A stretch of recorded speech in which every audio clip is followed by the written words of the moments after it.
কিন্তু কবরে যাইবা না। কবরে গেলে আমি আল্লাহ কিছুই করতে পারবো না। ওই কবরের মাটি একা একাই তোমার দুই পাশ থেকে চাপ দিবে। তুমি আমার কাছে ডাকবা আল্লাহ আল্লাহ কইয়া, আমি আল্লাহ সেই সময় কইব বান্দা দুনিয়াতে তোরা অনেক সুযোগ দিছি, তোরা অনেক নসিহত করছি, তারপরেও বান্দা তুই আমার দিকে ফিরে আসিস না, নামাজ আদায় করিস না।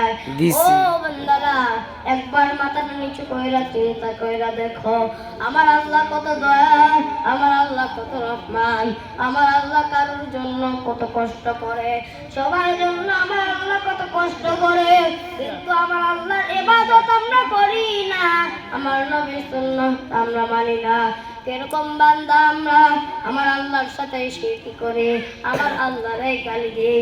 ও বান্দারা কি ভাবছো আমার আল্লাহরে গালি দিয়া তুমি কি শান্তিতে থাকতে পারবা? আমার আল্লাহর সাথে কথা না বলে তুমি কি শান্তিতে থাকতে পারবা? ওখানে আপনারা ভাবতে পারেন আল্লাহর সাথে কথা বলবো কিভাবে? কোরআন শরীফ করে আছে, কোরআন শরীফটা তেলাওয়াত শুরু করে দেন, আমার আল্লাহর সাথে আপনার কথা কওয়া শুরু হয়ে যাইবে। আপনি আল্লাহকে দেখতে চান, নামাজে দাঁড়াইয়া যান, নামাজে দাঁড়াইবেন, আমার আল্লাহকে দেখতে পাইবেন। কোরআন শরীফ তেলাওয়াত করেন, আমার আল্লাহর সাথে কথা কইতে পারবেন। ও বান্দারা, আমার আল্লাহ সব কিছুই দিছে, তারপরেও বান্দা তুমি আমার আল্লাহরে পছন্দ করো না।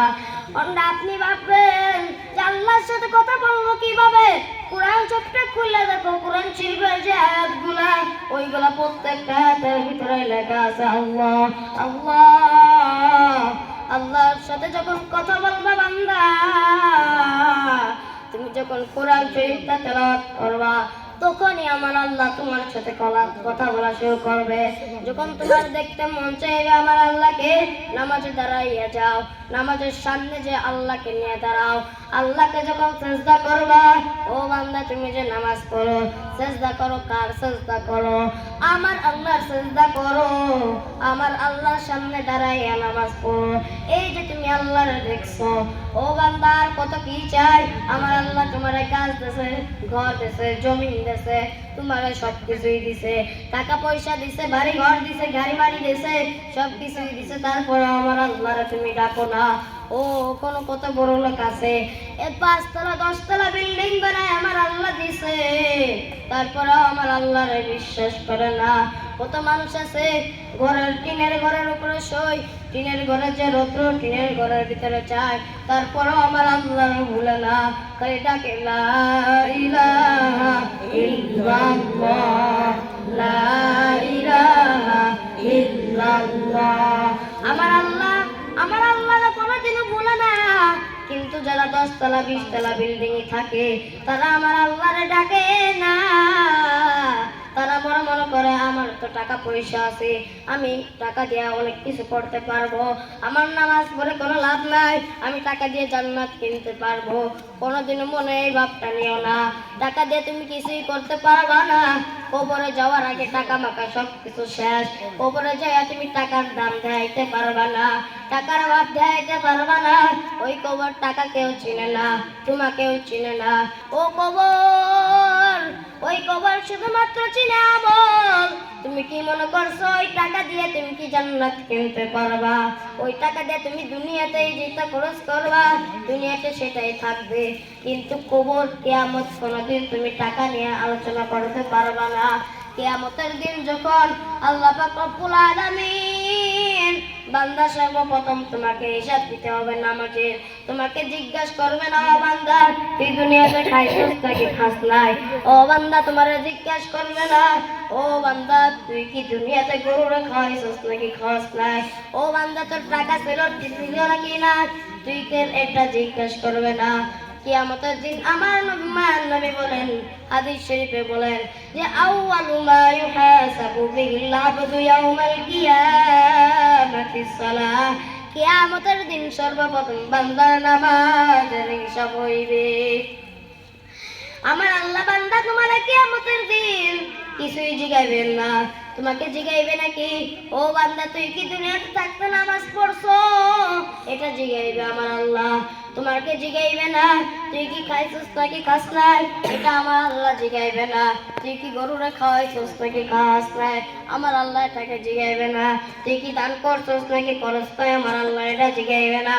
আমার নবী কয়, হাদিস শরীফে কয়, আউয়ালু মা ইউহাসাবু বিহিল আবদু ইয়াউমাল কিয়ামাতিস সালাহ। কিয়ামত মানে কিয়ামতের দিন সর্বপ্রথম, সালাহ মানে নামাজ। কিয়ামতের দিন সর্বপ্রথম নামাজের হিসাব হইবে বান্দা। ও বান্দা, তোমার অন্য কোনো হিসাব হইবে না। যেদিন নামাজের হিসাব হইয়া যাইবে তারপরে তোমার অন্য হিসাব নিবে। ও বান্দা, তাহলে আগে নামাজ পড়ো। নামাজের জন্য জান্নাতের চাবি তোমার জন্য তৈরি করা দিয়েছে।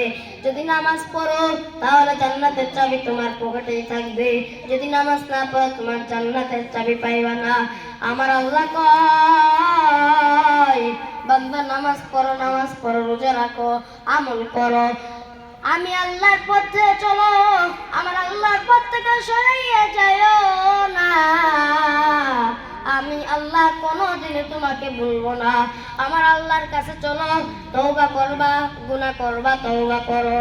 আমার আল্লাহ কয়, বান্দা তুই গুনাহ করবি, কত গুনাহ করবি, আমার কাছে তওবা কর। আমি আল্লাহ তোর যত গুনাহ আছে সব গুনাহ মাফ করিয়া দিব। আমার নবী বলেন, বান্দা 5 ওয়াক্ত নামাজ আদায় করবা।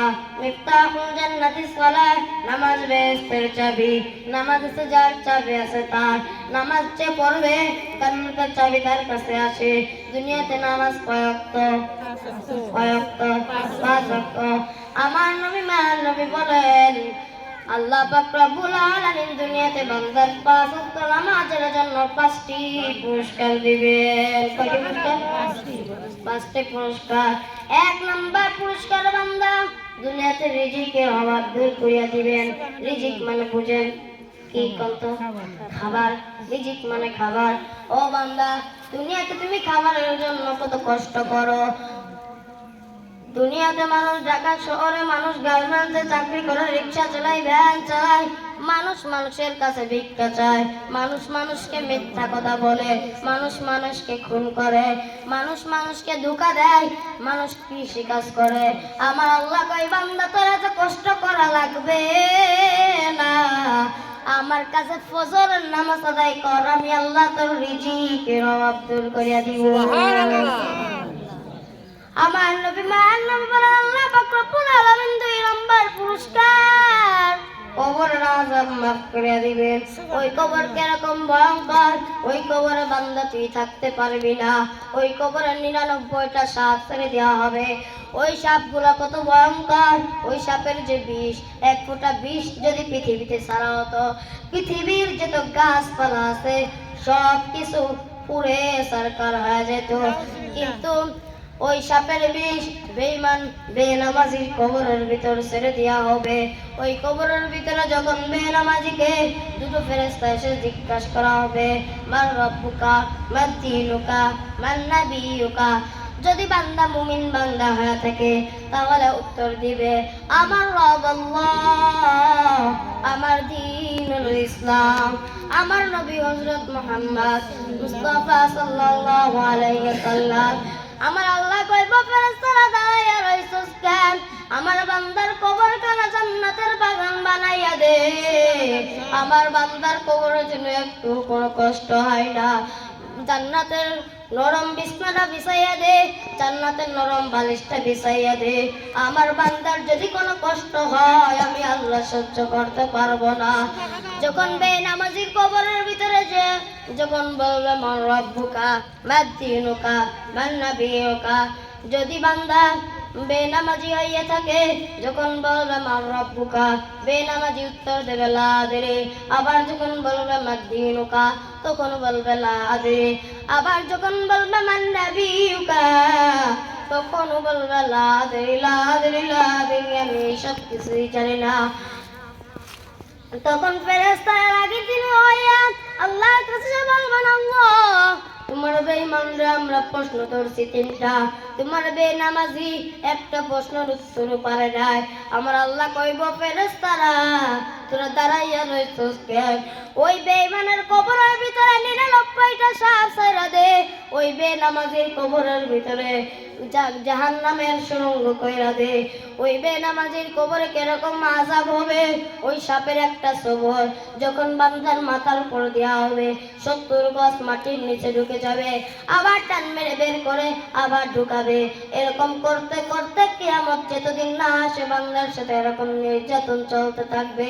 আরো বান্দা তোমার কবরের যে দুই পাশের মাটি, এক পাশের মাটি পৃথিবীর এক প্রান্তে চলে যাবে, আর এক পাশের মাটি পৃথিবীর আর এক প্রান্তে চলে যাবে। বান্দা দুই পাশের মাটি পৃথিবীর ঠাস করে এসে তোমাকে যখন চাপ দিবে বান্দা, তোমার একটা পাঁজরের হাড্ডির ভিতর থেকে আর একটা পাঁজরের হাড্ডি ঢুকে যাবে বান্দা।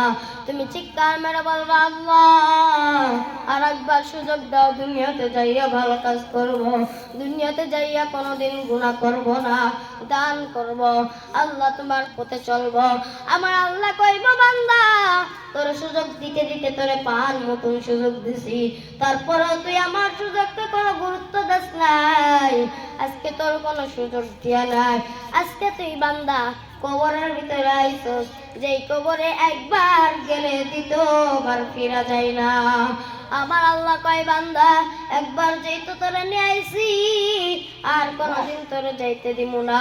এই কবরে তোর আযাব সহ্য করতে হবে, যতদিন না কিয়ামত না আসে সেতদিন তোর আযাব সহ্য করতে হবে।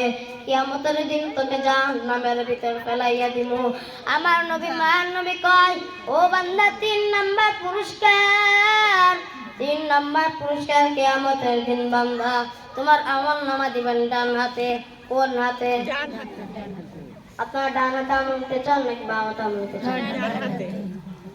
আমার নবী মায়ার নবী বলেন বান্দা কিয়ামতের দিন তোমাকে যখন আমলনামা দিবেন ডান হাতে দিবেন আমলনামা, তুমি হাসতে হাসতে জান্নাতে চলে যাবা। যখন তোমার বাম হাতে আমলনামা দিবেন, ও বান্দা তুমি মনে করছো বাম হাতে আমলনামা দিবেন কিভাবে? আমলনামা তোমার বাম হাতটা পিছন দিকতে নিয়া পিঠের ভিতরতে ঢুকাইয়া পেটের ভিতরতে টান মেরে বলবে এই যে লও তোমার আমলনামা। বেনামাজি চিৎকার মেরে বলবে আল্লাহ এই কিয়ামতের দিন তুমি আমার কত কষ্ট দাও, ওরা কত সুন্দর হাসতে হাসতে জান্নাতে যায়। আমার আল্লাহ কইব ও বেঈমান তোরে সুযোগ দিতে পার পর্যন্ত সুযোগ দিছি, তোরে তওবা করার কত সুযোগ দিছি, আমি আল্লাহ কয়াই তো দিছি। তুই যদি পৃথিবীতে পাহাড় সমান যদি গুনাহ করস আমার আল্লাহর কাছে তওবা কর, আমি আল্লাহ তোর কোনোদিনও তওবা ফিরাইয়া দিব না। আমার নবী মান নবী বলেন 4 নাম্বার পুরস্কার